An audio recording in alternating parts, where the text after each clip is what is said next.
Bonjour à tous et bienvenue. Aujourd'hui, on va décortiquer une idée aussi simple que puissante, tirée du livre du docteur Joseph Murphy. L'idée que notre imagination a le pouvoir, littéralement, de sculpter notre réalité. Allez, c'est parti, on plonge au cœur de ce concept ensemble. On commence tout de suite avec une question qui fait réfléchir.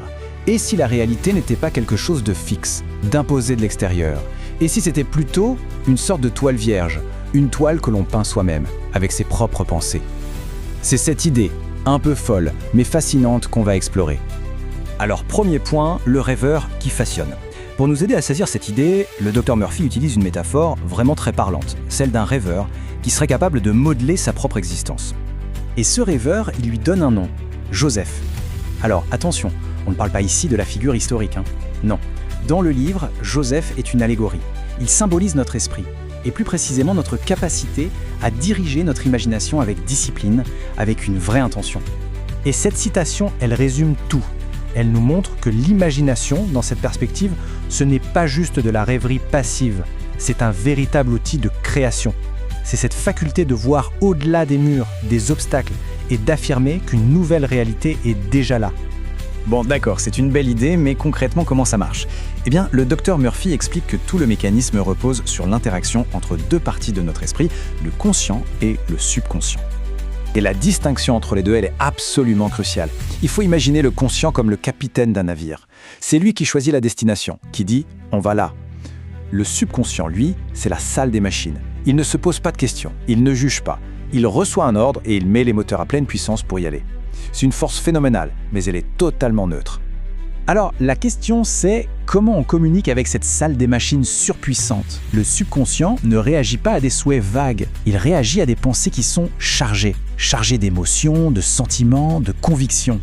C'est ce qu'on croit et ce qu'on ressent au plus profond de soi qui devient l'ordre à exécuter. Du coup, comment on met ça en application?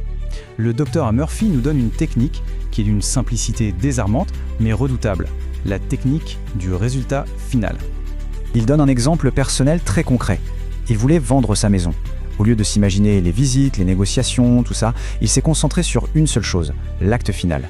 Le moment où il retire la pancarte à vendre de son jardin. Il a rejoué cette scène dans sa tête encore et encore, en ressentant la joie, le soulagement de la vente réussie, jusqu'à ce que ça devienne une certitude intérieure. Et le résultat? Un acheteur s'est manifesté le lendemain. Et ce n'est pas juste une belle théorie, le livre est rempli d'exemples fascinants, d'histoires de réussite qui montrent ce principe en action. Voyons-en quelques-unes. Prenons l'histoire d'un jeune acteur. Il partait de loin. Très peu d'éducation, pas de contact, mais il avait une chose, un rêve d'une clarté absolue. Pendant qu'il travaillait physiquement dans les champs, son esprit, lui, était déjà à Hollywood. Il ne se contentait pas de souhaiter la gloire, il voyait. Il voyait et il ressentait son nom en lettres de lumière sur la façade d'un théâtre. Et des années plus tard, cette image mentale est devenue sa réalité. On pourrait se dire que c'est bien pour les artistes, mais pour la science? Eh bien oui.